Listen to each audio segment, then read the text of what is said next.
President Donald Trump মধ্য ফেব্রুয়ারিতে ফ্রান্সে গেলে সেখানেই তার সঙ্গে ভারতের প্রধানমন্ত্রী নরেন্দ্র মোদীর বৈঠক হতে পারে। আর তা না হলে তার সঙ্গে দেখা করতে মোদী ওয়াশিংটন ডিসি চলে যেতে পারেন। দুই নেতার বৈঠকের প্রস্তুতি সম্পর্কে অবগত একাধিক সূত্রের বরাত দিয়ে এমনটাই জানিয়েছে ভারতীয় সংবাদ মাধ্যম ইকোনমিক টাইমস। ফেব্রুয়ারিতে ফ্রান্সে কৃত্রিম প্রযুক্তি বিষয়ক সম্মেলন ডেকেছেন দেশটির প্রেসিডেন্ট ইমানুয়েল ম্যাক্রো। মোদী ওই সম্মেলনে যোগ দেবেন। আমন্ত্রিত অতিথিদের তালিকাতে ট্রাম্পও আছেন। একাধিক ভারতীয় গণমাধ্যম জানিয়েছে, ট্রাম্প হোয়াইট হাউসে ফেরার পর দুই নেতার প্রথম বৈঠকের দিনক্ষণ এখনও ঠিক হয়নি। এই সম্মেলনের ফাঁকে কিংবা যুক্তরাষ্ট্রে বৈঠক আয়োজন নিয়ে কথাবার্তা চলছে।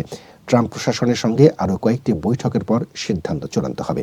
অবৈধ অভিবাসী ও শুল্ক নিয়ে দুই দেশের মধ্যে সম্ভাব্য উত্তেজনার শঙ্কায় দুই দেশই তড়িঘড়ি এ বৈঠকের কথা ভাবছে বলেছে তারা।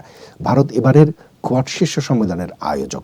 সেখানে যোগ দিতে চলতি বছরের শেষ দিকে এমনিতেই ট্রাম্পের ভারত সফরের কথা রয়েছে। এর আগে 2019 সালে ট্রাম্প হিউস্টনে মোদীকে নিয়ে হাউডি মোদি সমাবেশ অংশ নিয়েছিলেন। ওই সম্মেলনে 50,000 মানুষ জমায়েত হয়েছিল, যাদের বেশিরভাগই ছিল ভারতীয় বংশোদ্ভূত মার্কিনী।